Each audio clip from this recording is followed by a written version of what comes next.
es un ser real. No es una creación de la mente humana. No es una fantasía, no es un mito. Es un enemigo que realmente busca cada día destruir al ser humano.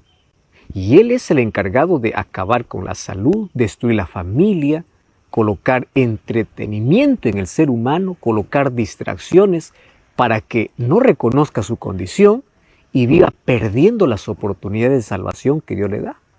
Y así el ser humano va perdiendo tiempo y perdiendo vida. Pablo conocía bien los textos del origen del mal, basados en Isaías capítulo 14 y Ezequiel capítulo 28 y Apocalipsis capítulo 12. Él conocía cómo un ángel de luz, siendo creado perfecto, se rebeló movido por orgullo, porque quiso ser igual a Dios. Y él convenció a la tercera parte de los ángeles. Su rebelión lo sacó del cielo. Y al venir aquí a la tierra, tentaron a Adán y Eva, llevándolos a aceptar sus propuestas engañosas para desobedecer a Dios. Entonces, a partir de allí, se convirtió en el príncipe de las tinieblas de este mundo. Y junto a sus demonios ocasionan dolor, desastres, pandemias, y mediante sus engaños y fantasías desvían al ser humano de Dios para que el ser humano pueda despreciar la salvación y puedan unir su destino junto a él. ¿Sabes qué es interesante lo que dice el libro de Isaías capítulo 14? O el capítulo 12, cuando usa una figura, que en este caso es el rey de Tiro, para poder representar lo que Satanás hizo en el cielo, antes obviamente de ser lanzado aquí a la tierra. Isaías capítulo 14, versículo 12, dice así: ¿Cómo caíste del cielo, oh lucero, hijo de la mañana? Cortado fuiste por tierra tú que debilitabas a las naciones. Tú que decías en tu corazón: subiré al cielo, en lo alto, junto a las estrellas de Dios, levantaré mi trono. Y en el monte del testimonio me sentaré a los lados del norte. Sobre las alturas de las nubes subiré y seré semejante al Altísimo.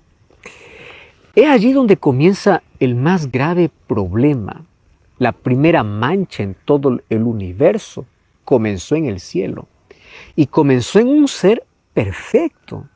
Dice que este era un querubín, el libro de Ezequiel capítulo 28, al hablar también acerca de este enemigo, dice que él era el querubín protector, aquel que tenía un puesto elevado incluso entre los ángeles. ¿Cómo apareció el pecado manchando a un ser perfecto? Es un misterio.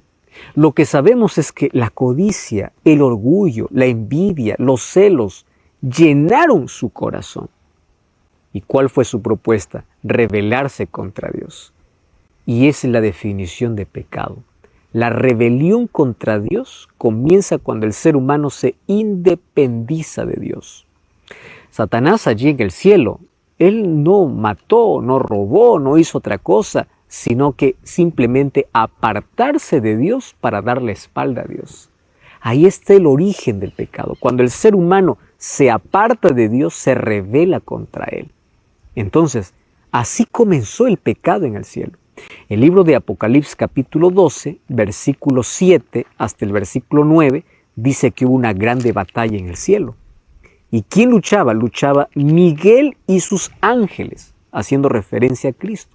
Mas no prevalecieron, hablando del enemigo, y fue arrojado a la tierra la serpiente antigua, aquel que se llama Diablo y Satanás. Fue arrojado a la tierra. Después de algún tiempo, Dios ya había creado aquí en la tierra al ser humano. Y ahí estaba Adán y Eva, quienes entendieron perfectamente la amenaza que ellos tenían. Y Dios les dice, el único lugar donde ustedes no pueden entrar es este. Reservó un lugar que era un árbol, el árbol de la ciencia o del conocimiento del bien y del mal. Satanás conoce bien su terreno, y aquel que por curiosidad ingresa a su terreno, Satanás sabe cómo atraparlo.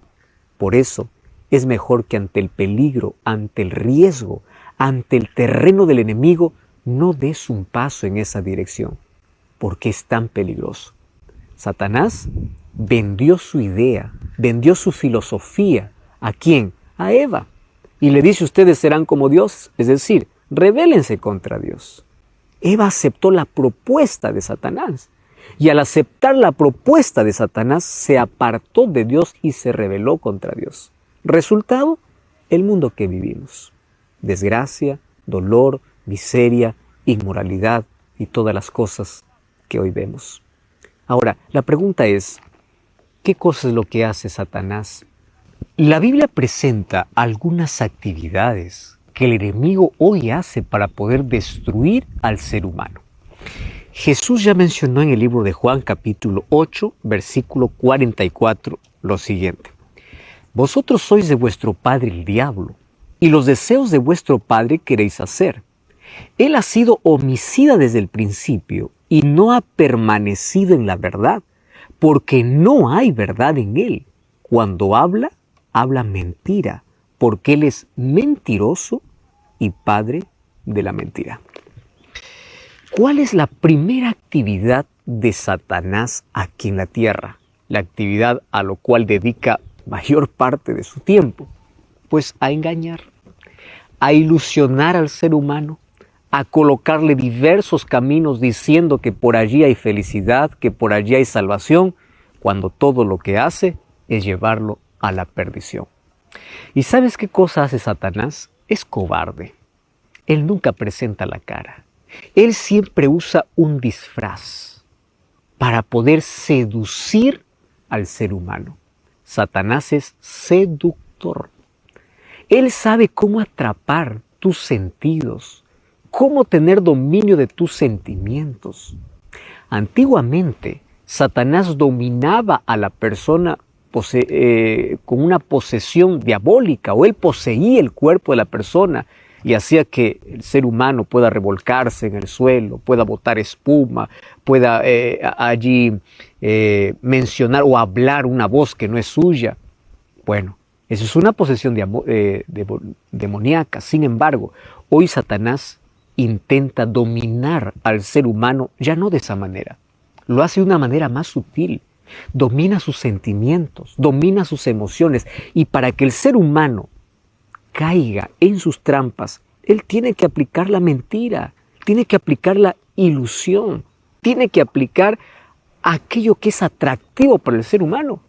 Recuerda que él se acostumbró a disfrazarse desde el comienzo. Cuando Adán y Eva estaban ahí en el jardín del Edén y Satanás tentó a Eva, se disfrazó en el animal más lindo de toda la creación. La serpiente no era el animal que hoy conocemos, un animal que nos da miedo, un animal que se arrastra. Tú sabes que la serpiente se arrastra y come polvo después de la maldición. Pero antes, una serpiente volaba, no se arrastraba. Tenía los colores más hermosos de todos los animales de la creación. Y él tomó lo más lindo que había en la creación para atrapar los sentidos. Presta atención. No todo aquello que es bonito realmente es bueno. Así que tú tienes que saber diferenciar hoy, porque Satanás busca lo mejor que puede existir para poder atrapar tus sentidos, seducirte y colocarte en su terreno de la mentira. Su primera actividad es engañar. ¿Y cómo es que él consigue que los seres humanos puedan allí estar atrapados en la mentira? Hay una manera: alejándolos de la verdad. Tú ya escuchaste hoy que hay diferentes corrientes filosóficas y pensamientos diciendo, no existe verdad absoluta. El relativismo ha llevado a que las personas crean que cada uno puede formar su propia verdad. Personas que dicen lo que para ti es verdad, para mí no es verdad. Y yo creo mi propia verdad. Eso es una mentira diabólica, porque sí existe una verdad, sí existen principios. Jesús dice, yo soy el camino, la verdad y la vida. La Biblia dice, y Jesús dijo, santifícalos en tu palabra, que es la verdad, porque tu palabra es la verdad. Santifícalos en tu verdad, porque tu palabra es de la verdad. Ahora, Satanás, para poder hacer que el ser humano se envuelva en mentiras, tiene que alejarlo de la palabra de Dios. Es posible que tú tengas una Biblia en casa, pero no la abras. ¿Por qué razón? Porque tienes tantas distracciones, porque Estás lleno de tantas otras actividades y Satanás lo que hace es alejarte de la verdad. Quien está más lejos de la verdad está más cerca de la mentira. Por eso es que hay tantas personas, inclusive dentro del mundo religioso, que están atrapados en tradiciones lejos de la verdad, porque prefieren solamente escuchar lo que alguien dice antes que ir a la fuente misma de la verdad. Por favor, susténtate en la verdad. Si tú quieres estar lejos de la mentira, aférrate a la palabra, aférrate a la verdad, aférrate a Cristo, porque la primera actividad de Satanás es engañar. Otra manera como él engaña a los seres humanos es mezclando la verdad con mentira. Esto se llama sincretismo, donde uno puede mezclar una verdad y lo disfraza allí y lo coloca un poco de mentira. Hoy Satanás ha logrado un grande terreno en este mundo haciendo eso. Sabes que hay muchas personas que pueden conocer parte de la verdad, pero está contaminada. ¿Tú tomarías un vaso de agua que apenas tiene una gota de veneno? ¿Por qué no lo tomarías? Porque es suficiente una gota de veneno para poder contaminar todo el agua pura. Hoy, aquella verdad que es la palabra de Dios, muchos la usan para manipularla, para poder contaminarla con sus propios caprichos y sentimientos, con su propia interpretación, lejos de lo que la Biblia quiere decir. Número 2. ¿Qué cosa es lo que hace Satanás? Hablando acerca de que él es mentiroso. Satanás cita la Biblia de manera errónea. Fíjate, Mateo capítulo 4. ¿Recuerdas de la tentación en el desierto? Satanás se presentó y ante la primera tentación, Jesús, ¿qué cosa le dice? Escrito está. Y cuando Satanás sabe de que está delante de alguien que puede vencerlo con la palabra de Dios, ¿qué cosa es lo que hace? Pues Satanás también cita la Biblia. Mira el versículo 5, el diablo lo llevó a la santa ciudad, le puso sobre el pináculo del templo, estoy leyendo Mateo 4, 5, y el versículo 6 le dice, si eres hijo de Dios, échate abajo, porque escrito está, a sus ángeles mandará acerca de ti, y en sus manos te sostendrá para que no tropieces con tu pie en piedra. Qué interesante, ¿verdad? ¿Qué cosa es lo que hace el enemigo? Pues el enemigo lo que hace es incluso citar la palabra de Dios, sacarlo de un contexto y tergiversarlo. Esto es lo que hizo también con Eva allí en el jardín del Edén. Con que Dios os ha dicho que no comáis de ningún árbol, de ningún fruto de ningún árbol, él estaba tergiversando la palabra de Dios. Y el texto que está citando Satanás aquí en Mateo capítulo 4 es un texto que está registrado en el libro de Salmos. Más aquí, Satanás está llevándolo a una interpretación totalmente diferente. Eso es lo que hace Satanás. Usa a muchos, incluso grandes maestros o grandes predicadores que hoy pueden levantarse, tomando la palabra de Dios, pero haciéndola decir lo que ella nunca dijo. Satanás también cita la Biblia, pero lo cita de manera errónea. Por eso, para que no te dejes convencer por todos aquellos que toman la palabra de Dios, abre la Biblia, lee la Biblia. Recuerda, mientras más cerca de la verdad, más lejos de la mentira. ¿Qué otra actividad realiza Satanás? La otra actividad es que él acusa falsamente. El libro de Apocalipsis capítulo 12, versículo 10, dice que en el cielo hubo una grande alegría cuando fue echado Satanás, porque él es el grande acusador. ¿Sabes? Satanás hace lo siguiente. Primero, te coloca una trampa, te seduce, te lleva allí. Cuando has caído, comienza a acusarte y te está diciendo, tú ya no mereces perdón. Ya caíste, ya pisaste fondo, ya estás destruido, Dios no te perdona, aquí acabó todo. Cuando tú escuches aquella voz en tu mente, recuerda que Satanás, él es el grande acusador. Hoy incluso levanta seres humanos. Hay tantas personas que son dominadas por Satanás, que tienen ese espíritu de acusar y de apuntar siempre a los demás. Y señalan los errores de los demás y los avergüenzan públicamente. ¿Sabes cómo se trata un error de alguien que esté equivocado? Con amor, con oración. Y si tienes algo que corregir, hazlo de manera privada. Esa es la manera como Jesucristo nos enseñó. Pero si tú te levantas con el dedo acusador, apuntando, señalando a los demás, creyendo que tú eres superior, creyendo que tú eres llamado para condenar a todo aquel que peca, ten mucho cuidado, porque el acusador verdadero es Satanás y puede ser que tú estés siendo un instrumento de él. Esa es otra actividad que hace Satanás, acusar. Finalmente, aquí tiene otras actividades. Primera de Pedro capítulo 5, versículo 8, dice así: vuestro adversario el diablo anda como león rugiente buscando a quien devorar. ¿Qué actividad es esta? Satanás coloca trampas y él está buscando a quien devorar. Pero aquí te voy a decir una cosa interesante. Para devorar, primero tiene que alejar al ser humano de Dios. Si tú te aferras a Dios, Él nunca te podrá devorar. Por eso, si alguien que es devorado por Satanás, primero ha sido alejado de Dios. Nunca te sueltes del brazo poderoso de Dios. Él es especialista en colocar trampas seductoras en la vida. Hay otra actividad que él hace. Satanás siempre hizo y hace guerra a los hijos de Dios. Los amenaza y los persigue.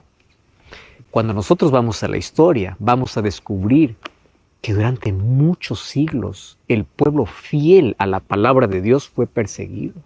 Miles dieron su propia vida por causa de su fe. ¿Te das cuenta? Satanás siempre persigue. ¿Pero tú crees que su persecución acabó? No. Él hoy continúa persiguiendo a aquellos que son fieles hijos de Dios. Continúa amenazando a los hijos de Dios. ¿Cómo los amenaza? ¿Ya viste que tantas personas luchan por tener un sábado libre, por ser fieles a Dios? ¿Cuál es la amenaza? Si tú no haces lo que la empresa dice, vas a perder tu trabajo. Satanás continúa amenazando. Satanás continúa persiguiendo, porque es otra actividad que él hace aquí en la tierra. Claro que realiza más actividades. Él hace falsos milagros. Mira lo que dice el libro de 2 de Corintios, capítulo 11. Allí el versículo 14. 2 de Corintios, capítulo 11, versículo 14 dice: y no es de maravilla, porque el mismo Satanás se disfraza como ángel de luz. No creas que todo milagro viene del cielo. No. Hay muchos milagros que son realizados por Satanás para poder engañar. Entonces, ¿recuerdas tú lo que dice Jesús en Mateo 7:21? Muchos me dirán aquel día: en tu nombre sacamos fuera demonios, en tu nombre hicimos milagros. Pero yo les diré: no os conozco. No todo milagro viene del cielo.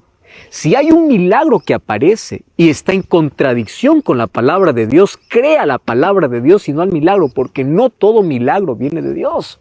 Hay tantas personas que dicen: pastor, pero yo he visto, yo he sentido, yo escuché. ¿A quién prefieres creer? ¿A Dios o a alguien que probablemente vivió un asunto sobrenatural? Recuerda que Satanás se puede disfrazar hasta como ángel de luz. Otra cosa que hace Satanás es que puede personificar a un ser humano muerto, porque él es el autor de la inmortalidad del alma. Primera de Samuel capítulo 28 dice que un día Saúl fue a la pitonisa de Endor, a una adivina, para decirle: hazme venir a Samuel. Pero resulta que Samuel ya había muerto. Y esta pitonisa le dice: está bien, aquí viene Samuel. No era Samuel, era Satanás disfrazado. Ahora, ¿sabes una cosa? Lo que hace Satanás. Satanás, para hacerte creer en la inmortalidad del alma, para hacerte creer que existe espíritus, que existe un alma deambulando, que tú puedes comunicarte con un ser que ya falleció, para que pueda promover el encuentro espiritista. ¿Sabes qué cosa es lo que hace? Se puede disfrazar. Hay tantas personas que cuentan historias. Yo escuché la voz de fulano de tal que ya murió. Yo pude ver a una persona que ya falleció. Ten mucho cuidado, porque los demonios personifican.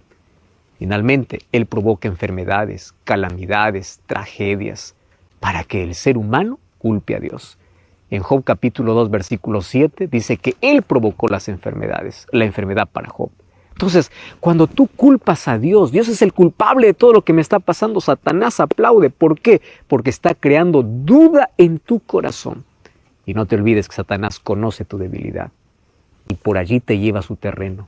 Por eso, todo aquello que te está llevando al territorio de Satanás, corta, evita, porque él hace un trabajo sigiloso. No caigas en aquellas trampas. Él engaña, cita la Biblia erróneamente, él coloca trampas, él acusa, él hace guerra a los hijos de Dios, él hace falsos milagros, hace que sus demonios puedan personificar seres humanos, provoca enfermedades, provoca tragedias para que tú dudes del carácter de Dios, y él conoce tu debilidad. Por eso, en esta lucha, pero está buscando a quién devorar. Hay muchos que subestiman al enemigo, otros en cambio lo sobrevaloran. Algunos tienen mucho miedo porque olvidan de que tienen un Dios omnipotente. Y como dice Pablo, si Él es con nosotros, ¿quién contra nosotros? Sin embargo, quiero que recuerdes que estamos luchando contra un enemigo vencido. Cristo lo derrotó en la cruz. Él está vencido, aunque aún no está destruido. Pero en breve será destruido completamente, como dice Romanos 16:20. Romanos 16:20 dice, y el mismo Dios de paz aplastará en breve a Satanás bajo vuestros pies, y hasta que ese día llegue, luchamos y avanzamos por fe. Satanás tiene dos armas con las que destruye al ser humano desde el principio: la incredulidad y la duda. Mediante la duda, lleva al ser humano a desconfiar de la palabra de Dios. Y así provoca sufrimiento en el ser humano para que el ser humano dude del amor de Dios. Siempre intentó desfigurar el carácter de Dios. Además, Él consigue entrar a nuestra vida mediante nuestros sentidos, que son las avenidas del alma. Por eso Salomón decía en Proverbios 4:23, sobre todas las cosas guardadas, guarda tu corazón. Es decir, cierra la puerta para todo aquello que puede perjudicar tu vida y tu relación con Dios. Hoy quiero mostrarte que existen 7 cosas por el cual el enemigo de Dios consigue su victoria en el ser humano. Pero si tú no le permites, él no podrá dominarte. No te olvides que luchamos contra un enemigo que ya está vencido. Si nos aferramos a Cristo, Él siempre nos dará la victoria. Sin embargo, cuidado, hay 7 cosas con las cuales Él siempre vence y consigue un espacio dentro del corazón humano. Ahora quiero mostrarte esas 7 cosas. Aquí va la primera de las 7 cosas. Número 1, seducción. Tú sabes que el diablo usa la fascinación, usa el encanto, usa la atracción. Y ya te mencioné que él siempre se esconde detrás de lo más lindo. Él es el mayor seductor. Él capta nuestra atención y él coloca su veneno mortal detrás de las cosas aparentemente inofensivas.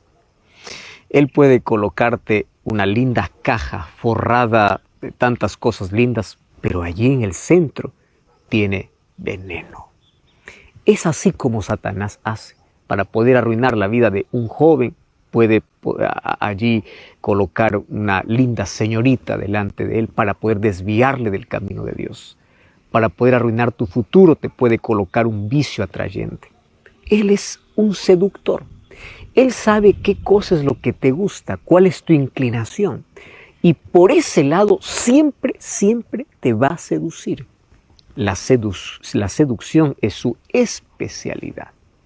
Número 2, ilusión. Si la primera es seducción, la segunda es ilusión. Es donde el ser humano pierde la noción de la realidad, de lo que es verdadero, y comienza a correr tras el vapor de la vida, intentando atrapar un poco de felicidad sin darse cuenta que no es nada más que ilusión. Tú ya viste todas las propuestas que en este mundo aparecen para que el ser humano pueda ser feliz.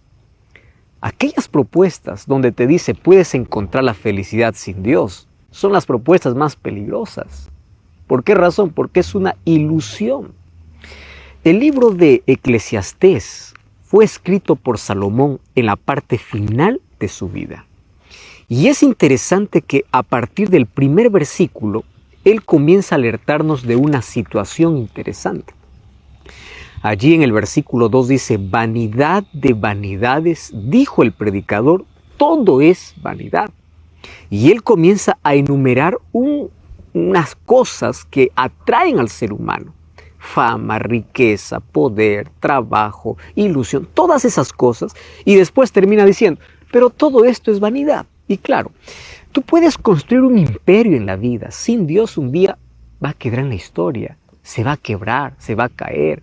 Las cosas que tú consigues en la vida, que tú construyes con tu propio esfuerzo, pero sin Dios, se acaba, se destruye. Mira, la palabra vanidad aquí puede traducirse como vapor. Tú conoces el vapor. Una olla está hirviendo, tú abres la tapa y sale el vapor. El vapor es algo que tú puedes ver, pero no lo puedes tomar. Si tú dices, yo voy a coger un poco de vapor en mis manos, va a ser una ilusión. ¿Qué cosa va a suceder?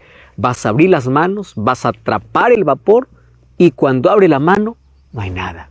Es así la persona que busca felicidad sin Dios, que busca esperanza sin Dios, que busca paz sin Dios. Simplemente es una ilusión. Corre detrás de aquello que es pasajero, corre detrás de aquello que se acaba, corre detrás de aquello que cuando parece que lo alcanzó, se convierte como la arena entre los dedos, que se desvanece, que se acaba, que se derrama, que se destruye. Mucho cuidado. Satanás siempre ha colocado diversas ilusiones en el ser humano, espejismos en la vida, para que tú puedas correr detrás de ello pensando que es la verdadera felicidad, cuando en la realidad no lo es. ¿Recuerdas la historia de la mujer samaritana narrada en Juan capítulo 4? Una mujer que intentó toda su vida ser feliz pensando que los relacionamientos le harían feliz. Se casó 5 veces o 5 maridos tuvo. Y cada vez que fracasaba pensaba lo siguiente, la próxima seré feliz. La próxima seré feliz. Y cuando ella fue a sacar agua del pozo, ese balde vacío representaba su vida vacía. Por eso Jesús le dice, mientras sigas bebiendo de esta agua tendrás sed. Mientras sigas intentando con tus propios esfuerzos, nunca podrás satisfacer el vacío del corazón. Por eso deja de eso y acepta el agua de vida. Mucho cuidado, que Satanás coloque espejismos e ilusión para desviarte de aquello que realmente es importante. Número 3, inducción. Recuerda, primero, seducción. Número 2, ilusión. Número 3, inducción. El ser humano deja de mirar a Cristo y comienza a ver a los demás. Y comienza a seguir lo que los otros hacen. Olvida de abrir la palabra de Dios. Comienza a aceptar todas las propuestas. Y sabes cuán difícil es nadar en contra de la corriente. Si tú realmente quieres servir a Dios y quieres seguir los principios establecidos por la palabra de Dios, a veces tienes que andar en la dirección contraria, porque este mundo está programado para desobedecer a Dios. Y cada vez aparecen nuevas propuestas tan extrañas propuestas que aquellos que no se someten a esas propuestas son vistas con desprecio. Satanás te induce a través de personas cercanas a ti y te induce para apartarte de Dios, para aceptar las cosas que tú consideras que es malo. Sin embargo, Satanás es tan astuto. Puede usar familiares, amigos cercanos, para inducirte a separarte del camino correcto. Y sabes que él tiene una estrategia que no falla. Siempre coloca allí, en la mente de las personas, para poder inducirte, 3 cosas, que son 3 frases. Y esas 3 frases pueden arruinar tu vida. Número 1, solo un poquito. Todos los vicios comenzaron con apenas un poquito. Aquel que ahora no puede vencer el vicio del alcohol comenzó con un poquito. Aquel que no puede vencer la pornografía comenzó por un poquito. Aquel que se colocó en el terreno de Satanás, en el cual se siente preso y no puede salir, comenzó con un poquito. Por eso no juegues. Segunda frase, solo una vez. Solo una vez es suficiente como para que tú puedas quedar encantado y fascinado. Tercera frase, nadie nos ve. Solo un poquito, solo una vez, nadie nos ve. Estrategia diabólica. A través de esas frases ha llevado a miles de personas a probar lo que no deberían, a entrar en un terreno peligroso. Y cuando estuvieron adentro, qué difícil les fue salir. Sin embargo, hay poder para salir de la esclavitud del pecado. Y ese poder nos ofrece Cristo. ¿Quieres saber cuál es la cuarta? La cuarta se llama negociación. Esto es interesante. Cuando el ser humano se resiste ante la presión de los demás, él quiere ser fiel a Dios, fiel a los principios, fiel a la palabra de Dios, entonces el diablo comienza a negociar. Negociación. Satanás siempre quiere verte de su lado. Como no consigue ni animarte ni forzarte, aún con las amenazas, aún con la presión del grupo, él comienza una negociación. ¿Y cuál es la negociación? Dame un pequeño espacio en tu vida. Está bien, tú no quieres probar, está bien, pero dame algo pequeño. ¿Recuerdas cuando Moisés fue a Faraón y le dijo, deja que el pueblo de Dios salga a servir allá, a adorar a Dios en el desierto? Faraón le hizo una propuesta, le dijo, está bien, que vayan pero que se queden sus animales, que vayan pero solo por unos días, que vayan pero que se queden los jóvenes, que vayan pero que se quede algo. Te la propuesta de Satanás. Puedes ir a servir a Dios, pero algo, déjame algo por el cual yo pueda volver. Alguna cosa, aunque sea pequeña, aunque sea insignificante, pero algo. Y la respuesta de Moisés fue, si salimos, salimos con todo y no quedará ni una pezuña. Es la respuesta que nosotros tenemos que dar. Recuerdo la historia de una familia que estaba buscando una casa donde vivir. Y ahí entre los avisos se encontró que en plena plaza de la ciudad había una casa muy barata. Esto parecía un remate. Fue allí para hablar con el dueño y le dice, justamente, yo estoy vendiendo esta casa a un precio muy cómodo y si usted está interesado podemos hacer negocio. Cuando fueron a firmar el documento, le dice, mire, solamente hay una condición. La casa yo le estoy vendiendo muy barata y la única condición es que de toda la casa, que a partir de ahora le va a pertenecer, solamente hay algo que quiero que siempre me pertenezca. Y es un clavo en la cocina.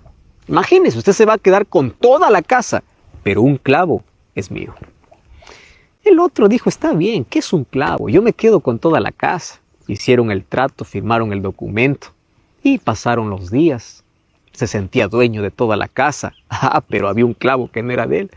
Un día el antiguo dueño pasó a las 11 de la noche tocando el timbre y allí, cuando le abrió la puerta, le dice, bueno, yo estaba pasando por acá y tengo aquí mi abrigo. Yo ya no quiero más ahora porque está haciendo calor y quiero dejar mi abrigo en ese clavo. Y bueno, el clavo le pertenecía al antiguo dueño, así que ni modo, tenía que aceptar. Luego recogió aquel abrigo, después pasó unas semanas y después de algunas semanas nuevamente volvió con una salchicha enorme y le dice, ahora estoy regresando a casa, pero primero voy a hacer otras cosas y voy a dejar esto allí en mi clavo, en aquello que me pertenece. Pasaron los días, el antiguo dueño se olvidó, la casa comenzó a oler terriblemente por aquello que estaba en descomposición. Por un clavo se arruinó todo. Satanás es así, dice, dame un espacio pequeño, dame un clavo que me pertenezca. Negociación. Corta todo aquello que te lleva al terreno de Satanás. Número 5, distracción. Te distrae de lo que es importante, te adormece, te anestesia, cauteriza la conciencia. Distracción. Te distrae para cualquier cosa menos para que puedas servir a Dios. Número 6, desviación. Te desvía del camino y te produce ceguera espiritual. Y sabes que finalmente el pecado endurece el corazón. Y cuando endurece el corazón, se produce la insensibilidad, donde el ser humano no puede escuchar más la voz de Dios porque se acostumbra al pecado. Y eso es peligroso. Finalmente, la número 7 es la rebelión. Rebelión en contra de Dios. La separación total. ¿Y sabes qué ocurre allí? Al momento de separarte de Dios, te colocaste en el terreno del enemigo. Y ese es un terreno de muerte lenta. Porque Él es